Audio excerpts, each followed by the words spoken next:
Hey,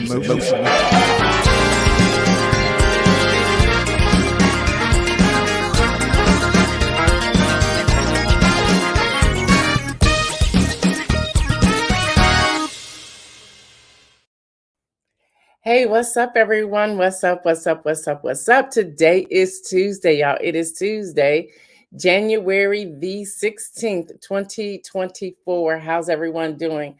I see you, Marion Jackson, coming in here. I see you, Kim Edmondson on YouTube. I see you, Jackie on YouTube, Yvonne on YouTube, Regina on YouTube.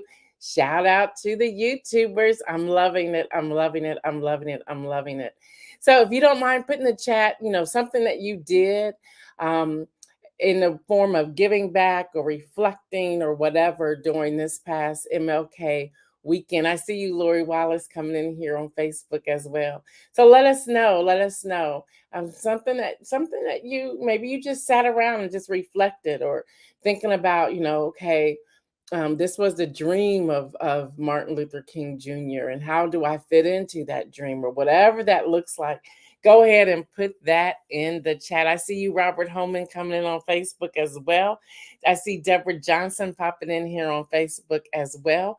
So I'm just glad to see all of you on this cold morning in Central Ohio. I believe we're at 9 degrees. I see you, Shardinia. Good morning to you. Good morning. Good morning. Good morning. Good morning, Adrian. Good morning. Good morning. Good morning. All right, y'all. First off, I want to share with all of you that the town hall that we had last Thursday was a success. Again, I told y'all going in, I have no idea how this is going to turn out, but it was indeed a success. That has been the most viewed News in Motion segment ever. And there's been tons of comments, inbox messages, emails, and it's gone on and on and on and on. So I think we hit something there. Adrian says 11 degrees. All right. And it's snowing heavy. Okay. I want some snow. I want there to be a blizzard in Central Ohio. Y'all can fault me. I don't care. And I just want you all to know up front, I'm praying for it. Okay. Do us a favor, y'all. Hit the share, tag a few people, tell them to come and join us.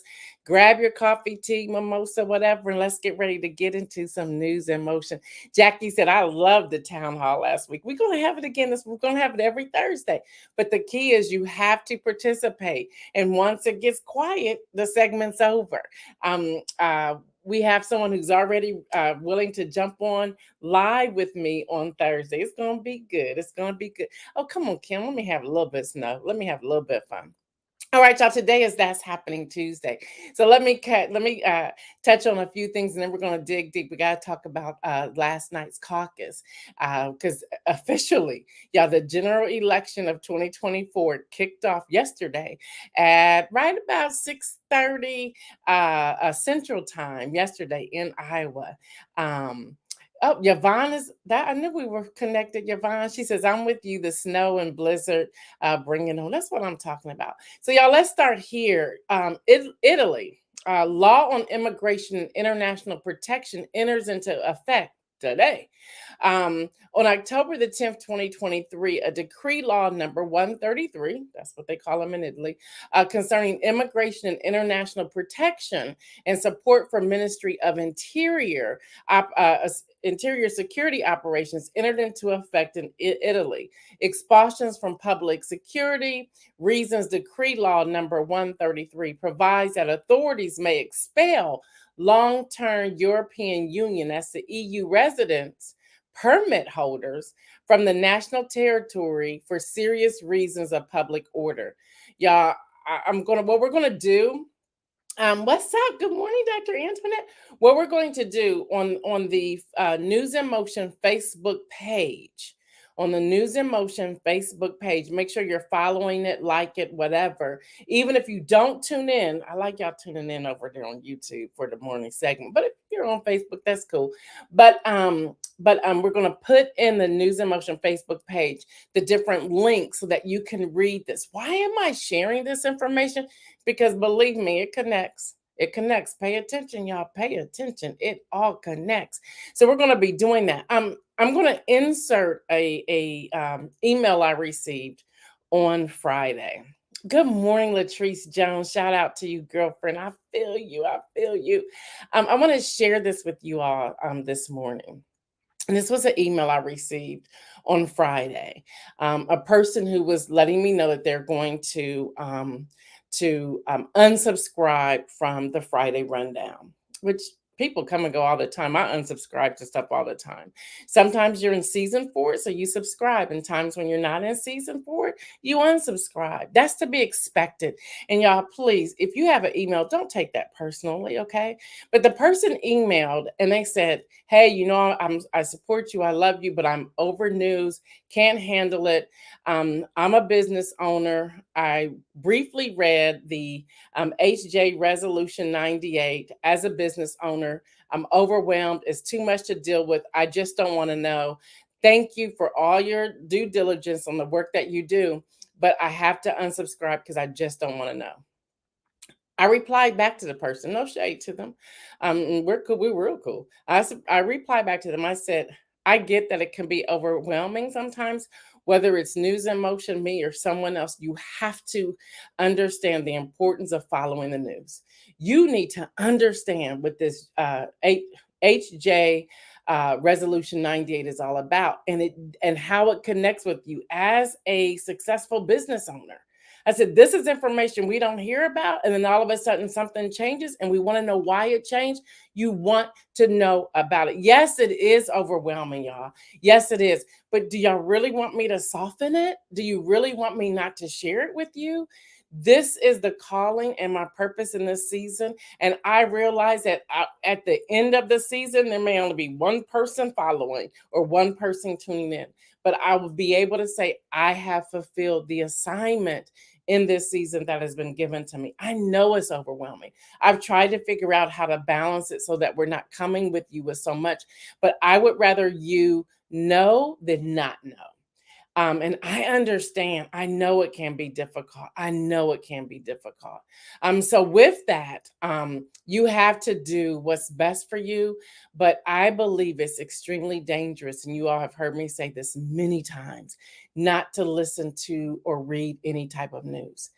In this season, I would not suggest that at all. You should find someone that you can listen to. I get that news is now on 24/7. I get it.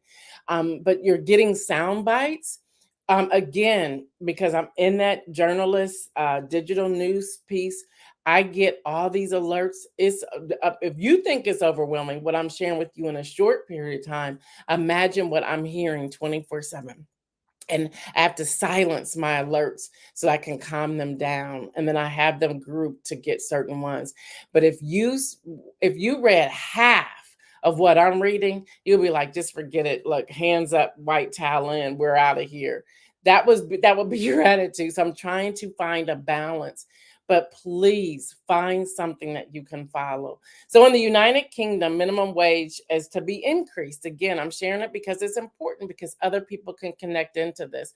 On October the 2nd, 2023, following recommendations from the previous March from the Low Pay Commission, this is in the UK, an independent public body responsible for advising the government on national minimum wage and national living wage rates, the chancellor announced, the latest increases in the national living wage in the United Kingdom. Now, remember, I just read to you about Italy and the EU, the European Union. Y'all do know that came out of the UK, and that whole Boris Johnson, who was the former prime minister, and the vote that they did. So remember that as well. Okay. Remember that as well. So I share both of those because they're connected. Good morning, Gwendolyn, coming in from LinkedIn. Kim Edmondson says, keep doing what you are called to do. I have to. Again, y'all, if I'm the only one on here and I'm just in here doing it and y'all catch the replay later, I don't think this will ever go away until God says, okay, that's it. That's enough. I'm doing this. I'm doing this. Marion Jackson says, sometimes the news is overwhelming, but I would rather know than not know. Yeah, me too. Me too.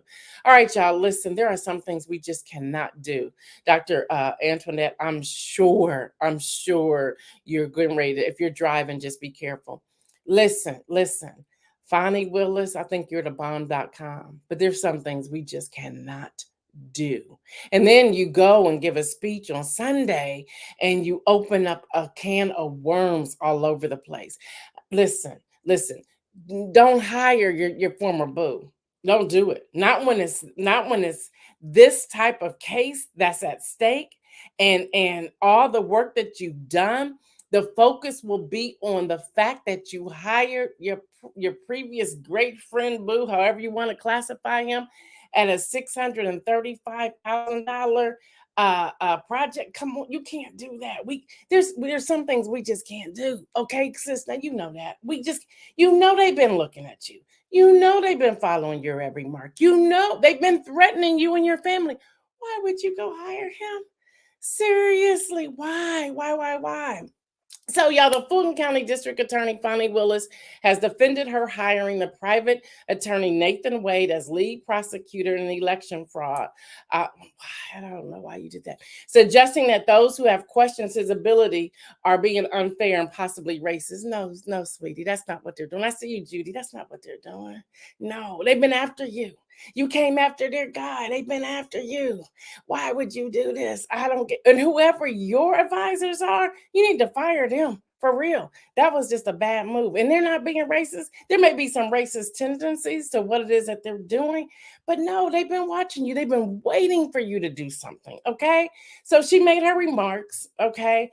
This was serious enough to have them both thrown off that particular case. Now you off that case. What are you doing?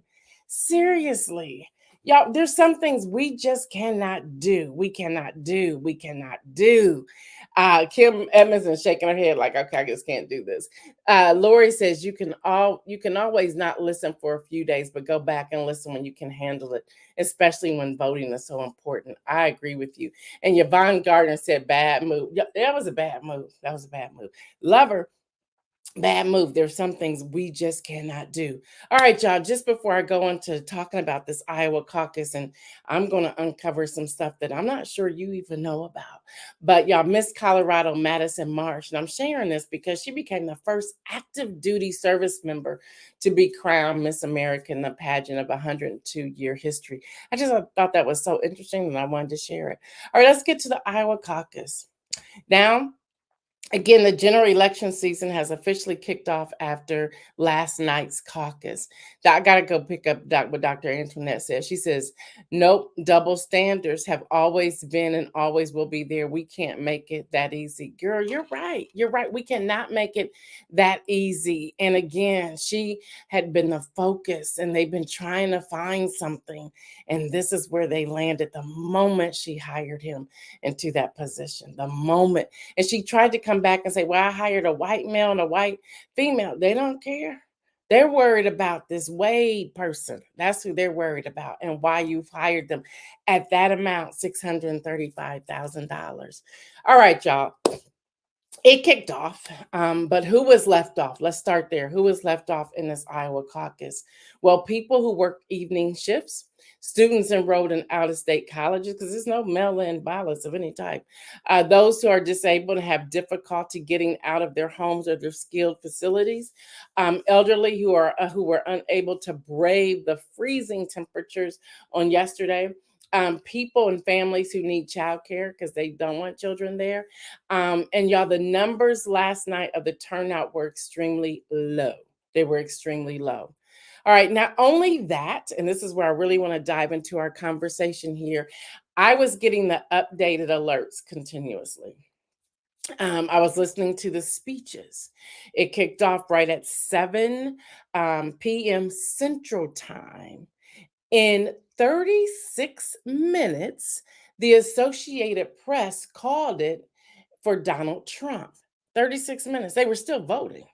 How were you able to cause something in 36 minutes when people were still voting and they had not even begun tallying up the votes? Follow me, follow me, follow me, follow me, follow me. I see you, Terry. Good morning. Follow me, follow me, follow me, follow me, follow me. The latest update is that Trump has, of course, 56,260 votes. That's 51%. Now, that came after midnight. So we get that the 50% is important. So how were you able to call it at 8:36 Eastern time, 7:36 Central time, and people were still there voting, and they were paper ballots. So they had to fill them out, complete them, get them stamped, turn them in. Then the people who are called the administrators are tallying these up. Good morning, Hester.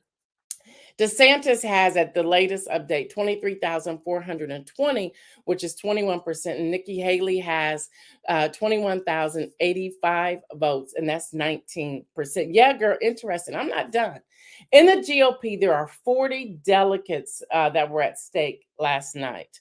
The winner of the nomination of a Republican Party needs 1,215 delegates. So it's going to continue. We have New Hampshire, I believe, is January 27th. I have the date, I'm guessed on top of my head. Then Nevada comes up February the 7th. I think New Hampshire is January 24th, but I'll get it.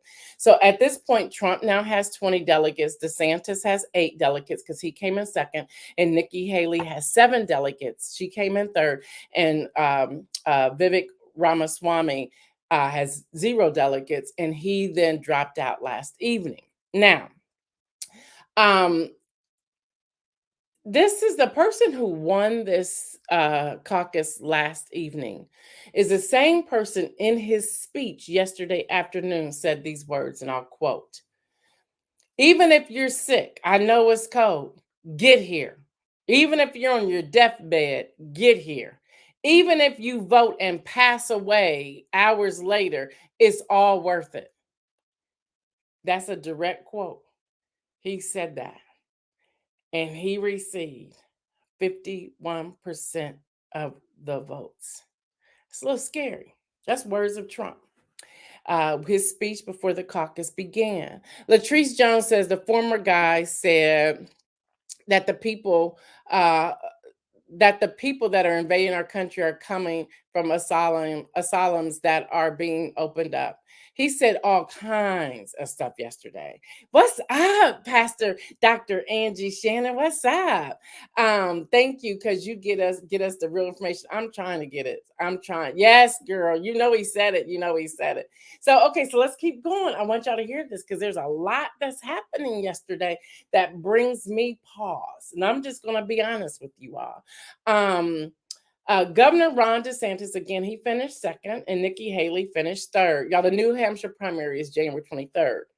Now, with all that I just shared, here's the problem. And they're getting pushback like crazy. And I've been getting all the updated alerts, and I was trying to grab as much as I could before coming on the air today. Okay, y'all, the AP called the race the earliest ever. Again, at 8:36 p.m. Eastern time, which was 7:36 p.m. Central time, and they did not start having the conversation. They don't even have the paper ballots in their hand yet. At 7 p.m. Central time, how you calling the race that quick? Especially with over 1,000 precincts. How are you able to do that? Okay, hold on. Let me slow down. The New York Times then, because somebody always comes out first. New York Times then came out at 8:48 p.m. and NBC News came right after the AP at 8:39 p.m. Those are Eastern time. Central time would be the 7. So I should say 7:48 p.m. and 7:39 p.m. Now, y'all, people were still voting. People were still being counted. Administrators were still out there, and this is all ran by volunteers, grabbing the paper ballots. You don't know who's in there. It just started. So how were you calling it? Yes, the shenanigans has begun. So DeSantis, I can't promise you that I'm excited to say this, but his camp was right. His campaign came out and quickly slammed the media, accusing news organizations of trying to influence the outcome. And they're saying, we want every vote counted. But even with that, in some of the reports, people who were on their phones, which they shouldn't be, but who were on their phones able to see that it has been called, said, then why vote? They left their papers and left. So we don't know how those individual people were going to vote. Could those numbers have changed any? Okay. So on X, formerly Twitter, a very prominent, established political reporter for the AP, Michael Shire, stated, and this was his quote on X: tonight, AP, CNN, etc., called the race after the caucus doors closed. Because when you go in, once you're in there, the doors close. The speeches begins. Just to give y'all an idea of what it is, if you weren't following it, the speeches begin. They file in. They sit in the gymnasium stadium, in auditoriums, in schools, wherever, colleges, wherever they have them. They hear the speech. They get the paper. They fill out who they're voting for. They put their information in, and then the administrators come around and pick those up. Now, you can leave after you've cast your ballot, or you can stay as they're tallying. And many people stay because they want to see the process. They want to hear the numbers as they're coming out. That's the setup. You're in the door. It starts at 7 Central Time. You got to hear the speeches. You know, they talk more than 3 or 4 minutes, right? Then they start tallying, then you start passing those in. You're also having conversations with people in the arena, the auditorium, the gymnasium, wherever, the office place, wherever. So there's conversations going, okay? So he says, but before all votes were cast, people could see on their phones that Trump won before voting. That's his quote. Go check him out on X. Here's my question. Is he wrong? No, he's not wrong. Yeah, there's a problem here. So let me keep going. Let me keep going. As HuffPost reports, the AP said beforehand it would use a variety of sources in deciding whether to call the caucus results, with the bar for projecting a winner being when the AP will decide there was no way that a trailing candidate could catch up with the leader. Here's their direct quote, because y'all know me by now. I'm nosy. I went to go look for their direct quote. Here's their direct quote from the AP. And this happened last week, they reported. The AP will declare a winner in the Republican caucuses based on the analysis of tabulated vote data, aided by an analysis of AP VoteCast, which will survey Iowa caucus goers in the days leading up to and through caucus day, and other available votes and demographic data. The news outlet said, again, that was last week. That's their direct quote. Well, it appears that they went on the polling numbers of 50% and not necessarily the vote itself, because people weren't giving numbers at the time that they called the race. There's a problem, people. Are we, the people, going to allow news media to be our voice in this general election? Good morning, Stephanie. We got to deal with this now. We got to deal with this now before New Hampshire, which is January 23rd. Before New Hampshire. So, of course, I formulated some questions that I want to go over real quick that we can start talking about. And I'm going to do an article post on my Medium platform. So, in the timing of calling an election by news media before all votes are counted can raise critical questions. We need to raise these critical questions now. Here are some considerations of questions to ponder. What's up, Gina? Yeah, there's our audio engineer coming in here. She says, good morning, Gail and everyone. Gail, thank you so much for talking through all of this. Just wow to all of this. Listen, I was laying in my bed watching it on my iPad and looking at all the alerts. I literally had to get up and go into my office and be like, what is going on? Because there's no way you could call this election at Central Time, 7:36 p.m. There's no way. So is this going to be what's happening? Because we cannot, as we the people, allow this to happen. So here's some questions. Media responsibility. What's up, Rosanna? How responsible is the media in projecting election outcomes before all votes are counted? If y'all heard, even in 2020, where they was like count every vote in 2016, Count every vote. Count every vote. It could end up being 49% to 49% or 50 to 49, and we need to recount some ballots. We need to see what's happening. We have to count every vote. We have to count every vote. Believe it or not, I even said the same thing in 2020 with the former guy. I was hoping they weren't there, but it's like, yeah, he's right. We can't change the rules in the middle of the election. We need to count every vote. I don't care who's up. We need to count every vote. 2016, we need to count every vote. We need to count every vote. Should the media prioritize speed in reporting over accuracy? Now, and there is this thing, and y'all have heard me talk about it here on News in Motion. Y'all know very, very well that I'm like, I won't report something until I have all the facts, even if I'm the last one bringing it to you. Because when I bring it to you, I'm going to break it down for you. I'm going to connect every dots for you so that you have a clear understanding what's happening. But it is true. News medias want to be the first one out. And it's like, that should not be important. Let's have accuracy. Who really won? Now, yes, he won. But come on, seriously? Is it that Nikki Haley was third place and she should have been second because she's third currently, but should she be second over Ron DeSantis? Because that's right now at 21% to 19%. That's really too close to call that race. When you look in that percentages, when you're talking about an election, that's just too close. That's 2 percentage points. That's not good. That's too close. That is way too close. Even when you look at their numbers, let me go back to that from the last that were posted.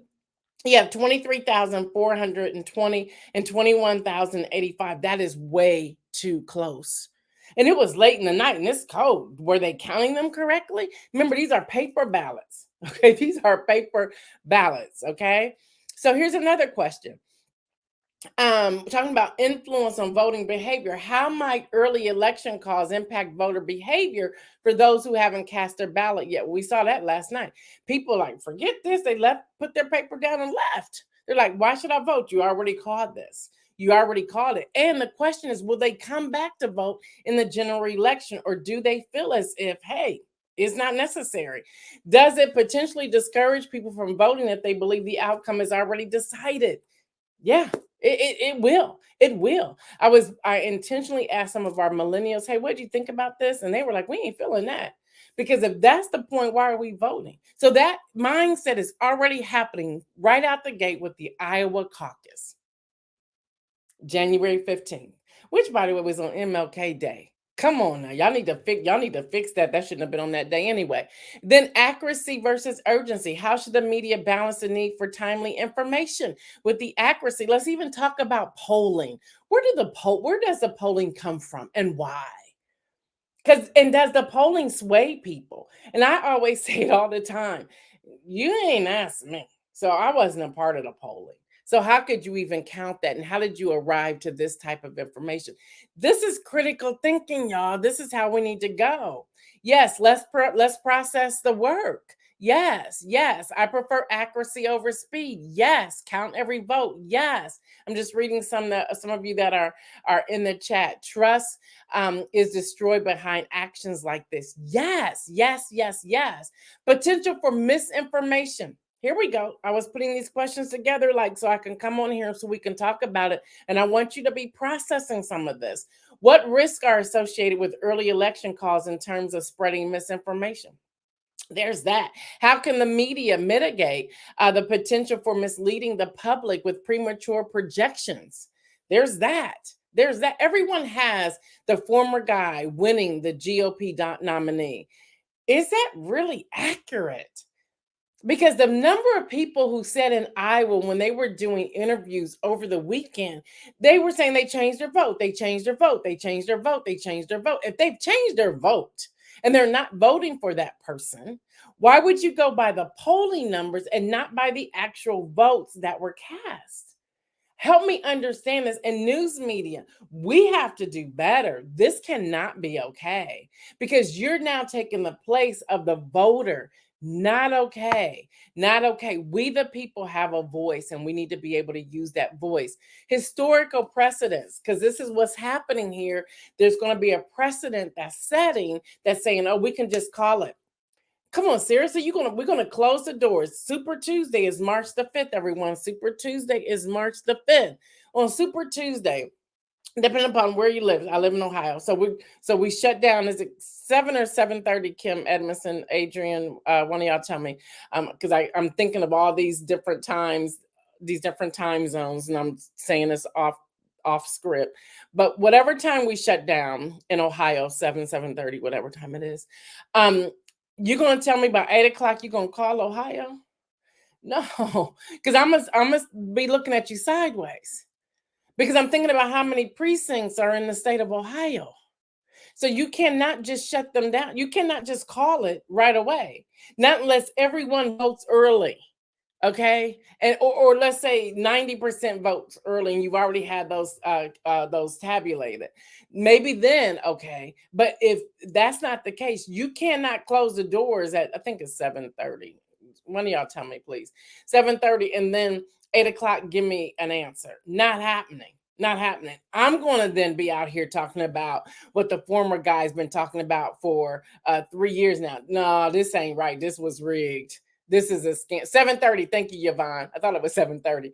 This can't happen. And that's what's going to happen. So that information is already out there. I want y'all to pay attention because I thought about this on yesterday evening when that was called so quickly. The former guy has been talking about that this was rigged, that the 2020 election was rigged for 3 years. So everybody hears that. Now, all of a sudden, AP calls this at 7:36 p.m. Central Time. And so many people are already saying that's impossible.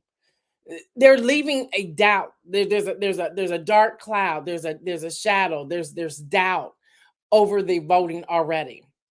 So we have to kind of sit back and say, what? Like, and so we can't come behind it and say, oh, this was messed up, this was rigged, or whatever word you want to use, because now we're sounding like the former guy who's been constantly putting that out there over him and his team, his attorneys, and all these cases that are in the courts right now. We need to pay attention to what just happened. We need to pay attention to what just happened, y'all, because I'm like, whoa, a precedent has been set. So we can't even cry foul because then we will be sounding like the other team, right? Right? Regardless of where you stand. This is it's how have advancements in technology. Now, in this case, it wasn't technology last night. So are we going to cast our ballots by mail? Like, what are we doing here? Is there another way this can be done so that the news media can't be quick to? Should this not come out from secretaries of state's office? Okay, with bipartisanship of people who are tallying these things. And I'll say this on the front end, we're a little late to be working through this. This should have been decided probably in 2021. Well, we were in the middle of an insurrection, but we should have been deciding this then. Now it's too late to figure this piece of the puzzle out, but it leaves out here a lot of confusion.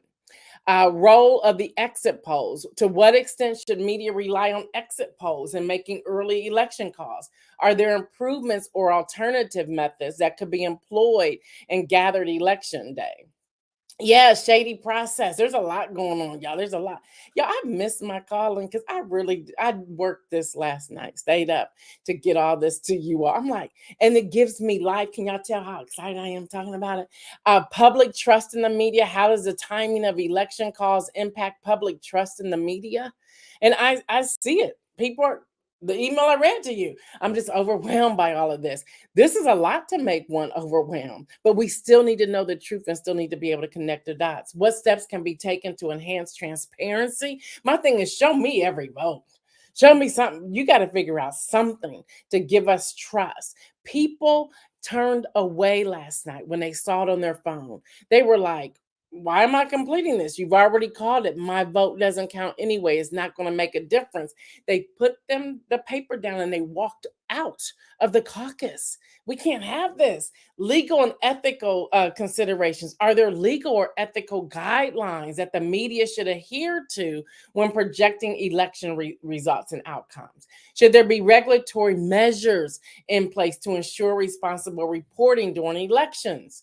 And then what about the international perspective? We're talking about the President of the United States.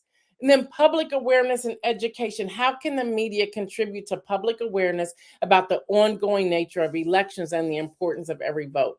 Again, I'm going to write this up in an article, put it on my Medium platform sometime today. I will put the link in the News in Motion page on Facebook, y'all. But these are the questions we need to come face to face with, and we need to work through. We do. New Hampshire voting is January 23rd. Nevada caucus. There's another caucus in Nevada. That's Thursday, February the 8th. I said the 7th, February the 8th, beginning at 5 p.m. and ending at 7:30 p.m. Now you can again stay for the entire meeting or cast your paper ballot and leave. And then Super Tuesday is March the 5th. Yeah, before I go to the inspirational message real quick, and I want y'all to really ponder on everything I just shared. Speaking of Iowa, Principal Dan Marburger, this is the principal who risked his life to protect students in that shooting in Iowa, passed away 10 days after the shooting. So I wanted to just share that with all of you. Let's call him a hero.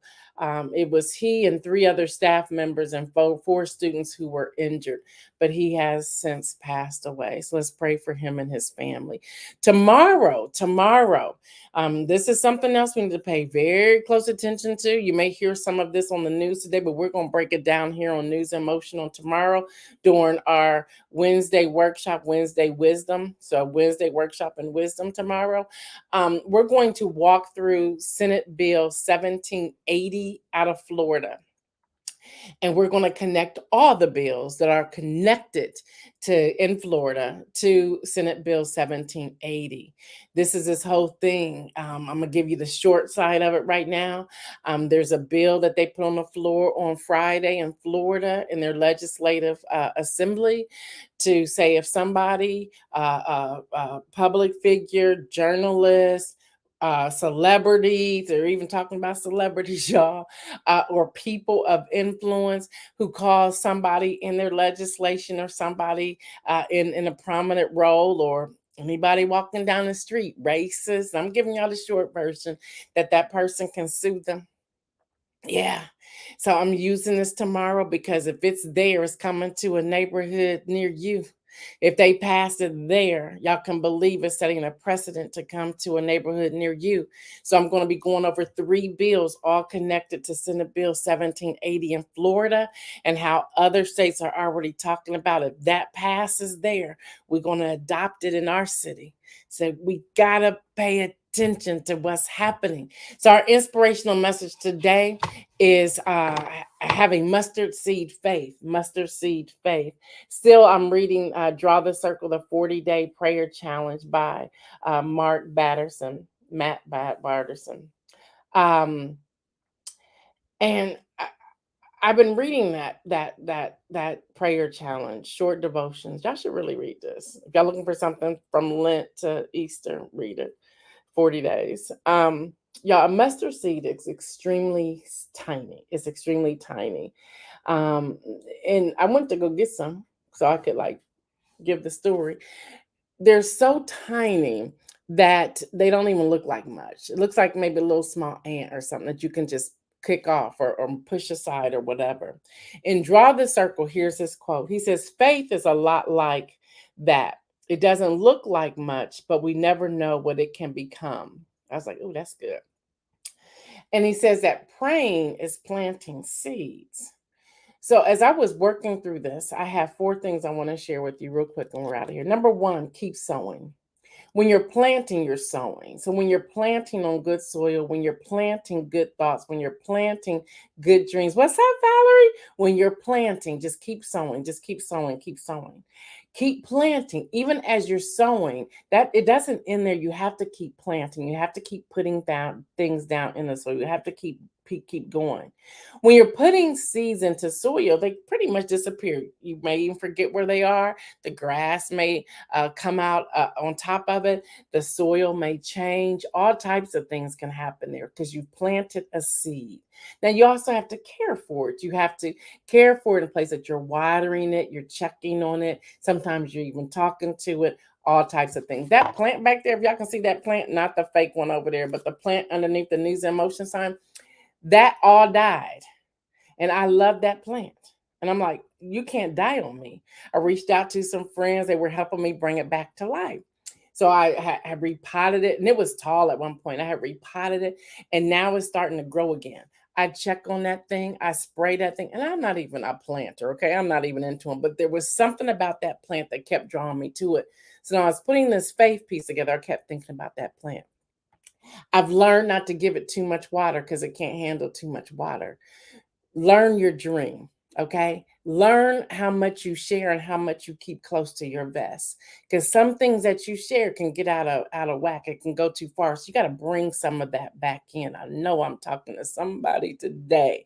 So when you're talking to it, you're planting it, you know just how much it needs. How much food does it need? How much do I need to massage this? How much do I just let it germinate? Hello, somebody. How much do I just let this thing germinate? How much do I let this thing keep going? How much do I talk to it? Does it need sunlight or does it need some darkness? Hello, somebody. What I need to do with it? Then I got to keep praying about it. And then I have to keep watching God to do the miraculous. See, sometimes he only gives us space to do so much. And then we got to take our hands off of it and watch him do the miraculous in any and all situations, just like this election that we have going on. What comes to me is to be anxious for nothing. God has not given us a spirit of fear. No weapon formed against us shall prosper. Protection of our mind, transformation of the mind, and the renewing of the mind. These are things that are coming out. And they were coming to me last night. I said, I cannot sit here and be anxious about this Iowa caucus. Nope, because my God is bigger than that. God has not given us a spirit of fear. I don't know what's going on, but I'm not about to become afraid of this. It's my job to keep teaching and keep giving you this information. I broke down this Iowa caucus. Have y'all heard that anywhere else in the news source? And I'm not patting myself on the back. God has given me a purpose and a direction to share with you the news that I am sharing with you. No weapon, y'all get this, no weapon formed against you shall prosper. No weapon, nothing great or small. If it's a weapon, it can't prosper. Protection of the mind, y'all. Start speaking life to yourself, not death. Protect your mind, and then transform and renewing of the mind. All right, y'all. We got a lot that we're going to talk about tomorrow because we're going to break down that Senate Bill 1780 that's coming out of Florida. And again, I connected because I kept digging. Y'all know by now I'm nosy. And I saw two other bills that are connected to that big bill, 1780. But when I kept digging, I saw other states waiting for Florida to adopt that bill so then they can adopt it in their city, their state. Y'all, we got to pay attention. This is not a time. I did a post yesterday for MLK from one of his quotes from his speech that we all talk about. And that says, this is not a time for luxury cooling. No, we can't be relaxed right now. We have to be on our post. We have to be on our post.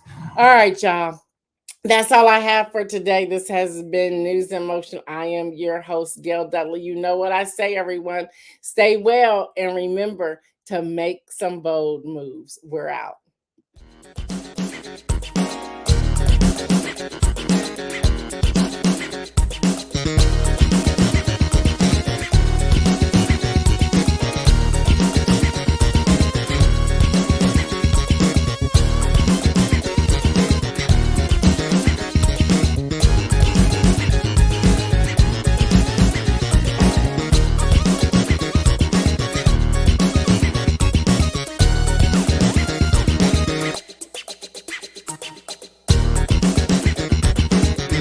NewsInMotion.